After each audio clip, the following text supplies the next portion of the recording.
Summers में foundation या summer में बेस बनाना इस थोड़ा सा ट्रिकी। जैसे सर्दियों में बैठ जाती है बेस, अच्छे से लग भी जाता है, पसीना वगैरह नहीं आता, ऑयल इतना ज्यादा नहीं आता, तो बेस टिकी भी रहती है। लेकिन समर्स में एक्चुअली आपका इम्तिहान होता है असली कि आप कितने अच्छे मेकअप आर्टिस्ट हो, किस तरह से बेस बना सकते हो। ज्यादा जो मेकअप आर्टिस्ट होती हैं पार्लर में, वो सब ना कंफ्यूज हो जाते हैं कि किस तरह से आखिर समर्स में लॉन्ग लास्टिंग बेस बनाए, बेस खराब हो गई, पसीनों की वजह से हट गई।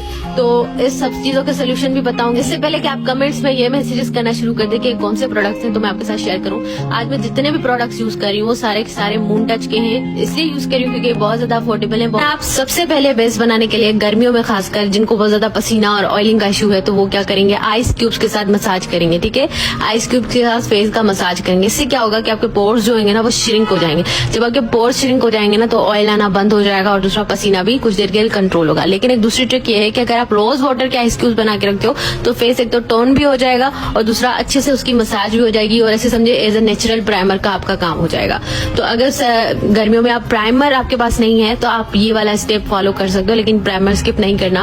ठीक है, मेटिफाइंग प्राइमर होना चाहिए आपके पास जो कि ऑयल को कंट्रोल करे और साथ ही पसीने को भी कंट्रोल करे। इन केस अगर कोई क्लाइंट है वो कहती है मुझे बहुत ज्यादा ऑयल आता है, मेरी बेस फट जाती है और बिल्कुल खराब हो जाती है, तो आप क्या करेंगे, मुल्तानी मिट्टी, ये मुल्तानी मिट्टी का एक छोटा सा चंक था मेरे पास तो मैं आपके साथ शेयर कर रही हूँ। आपने इसका पेस्ट बना के अपने क्लाइंट पे अप्लाई करना है, यानी 10-15 मिनट पहले आपने ये प्रोसीजर कर लेना है। अगर किसी को बहुत ज्यादा ऑयल आता है शदीद किस्म का, तो 5 मिनट पहले बस बेस लगाने के या मेकअप करने से पहले आपने ये पेस्ट लगाना है और बाकी आइस क्यूब वगैरह लगा के एंड देन आपने करना है जी।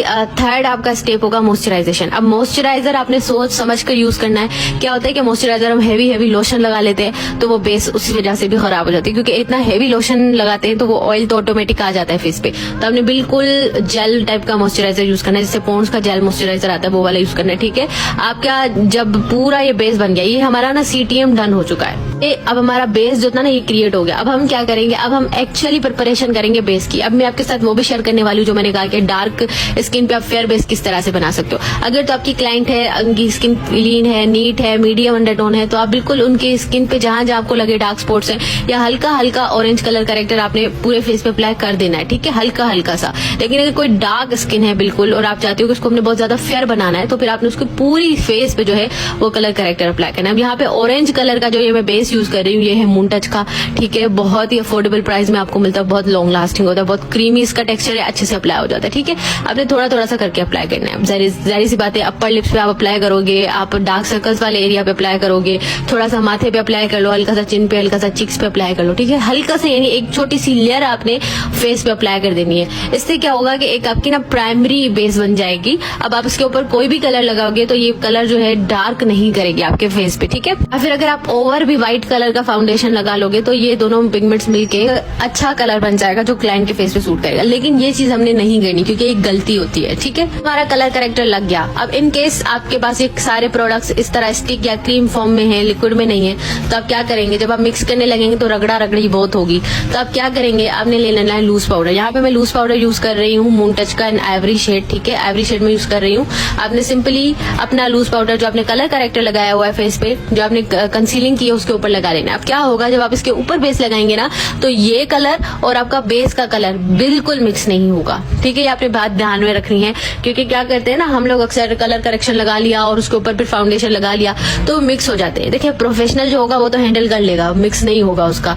तो आपने क्या करना है, एक बैरियर क्रिएट कर देना है इन दोनों के बीच में। अब देखिए, हमारा ये बेस हो गया कंप्लीट। फर्स्ट बेस जो था वो हमारा हो गया कंप्लीट, कंसीलिंग हो गया, CTM हो गया हमारा सारा। ठीक है, उसके बाद अब हम क्या करेंगे, क्योंकि हम ब्राइडल बेस बना रहे हैं, अगर तो हम पार्टी बेस बनाएंगे तो हम डायरेक्टली कोई अगर फेयर बेस लगाने, क्योंकि आपको पता है कि जब भी लड़कियां सैलून आती हैं तो वो यही एक्सपेक्ट करती हैं कि हमें फेयर बेस मिले, तो हम क्या करेंगे, डायरेक्टली कोई फेयर फाउंडेशन लगा लेंगे। लेकिन ब्राइड है अगर, तो आपने क्या करना है, पहले उनके स्किन जैसा फाउंडेशन लगाना है, उनके स्किन जैसा बेस लगाना है। यहाँ पे मैं मून टच का 38 बेस यूज कर रही हूँ जो कि मेरी स्किन के साथ मैच है। ठीक है, आपने इसको अप्लाई करना है, आराम आराम से इसकी ब्लेंडिंग हो जाती है बड़ा इजीली। ठीक है, तो आपने कोई हार्ड वाली बात नहीं है, ऐसा बिल्कुल नहीं कि आपने पाउडर लगाया तो वो बेस बिल्कुल नहीं आपकी सेट हो, आराम से सेट हो जाएगी, बिल्कुल धीरे धीरे आपने सेट करनी है, ठीक है। फिंगर्स के साथ ब्लेंडिंग करें, बहुत अच्छा है। अगर स्पंज के साथ कर लेंगे ना, ब्यूटी ब्लेंडर के साथ, तो आपका प्रोडक्ट ज्यादा जाया होगा, तो फिंगर्स के साथ करें, बेहतर है। तो अब क्या हुआ, आपने एक बेस लगा ली कलर करेक्शन वाली, फिर उसके ऊपर आपने उनकी स्किन टोन जैसी बेस लगाई। अब क्या होगा,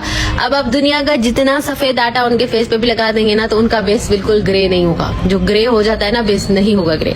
और आप इस बात को माने ना माने, ये सैड रियलिटी है कि कोई भी, जो भी सैलून में लड़कियां आती हैं मेकअप करवाने, वो चेंज चाहती है, वो चाहती है हमारा कलर फेयर लगे, ठीक है। तो जो लोग ये फजूल कमेंट करने वाले हैं ना, तो भूत बना दिया, चिट्टा, ये इतना ज्यादा तो बेस नहीं लगता, तो आप इस बात को प्लीज मत कीजिएगा। मैं उनके लिए बता रही हूँ जो इस चीज को लाइक करते हैं, ठीक है। उसके बाद जी हमने क्या करना है, एक फेयर टोन का फाउंडेशन लेना है। यहाँ पे अब मैंने F1 लिया है मून टच के सॉफ्ट बेसिस का, ठीक है। अब ये जितने भी बेसिस है ना, ये मून टच के सॉफ्ट बेस के नाम से जानी जाती हैं, ठीक है। इनका सॉफ्ट बेसिस है, अब जैसे इनको टच करते हो ना, ये बड़ा ही क्रीमी इनका टेक्सचर है और अच्छे से ब्लेंड भी हो जाता है। ऐसा नहीं है कि सॉफ्ट है तो इधर उधर, अच्छे से स्किन पे चिपक जाते हैं, तो आप इनको इजीली आराम से अप्लाई कर सकते हो। अगर आपका लो बजट सैलून है ना, बहुत ज्यादा महंगे प्रोडक्ट्स नहीं बाय कर सकते, तो आपको यही कहूंगी कि मून टच की बेसिस आप जरूर ट्राई करके देखिएगा। या अगर आप कोई चीज नहीं ट्राई करना चाहती है तो उसको जरूर ट्राई दीजिएगा, क्योंकि बहुत अच्छी बेसिस है, वाटर प्रूफ और लॉन्ग लास्टिंग है। इनका सबूत मैं आपको वीडियो के अंदर दूंगी कि आप देखेंगे कि कितनी वाटर प्रूफ है, सही है।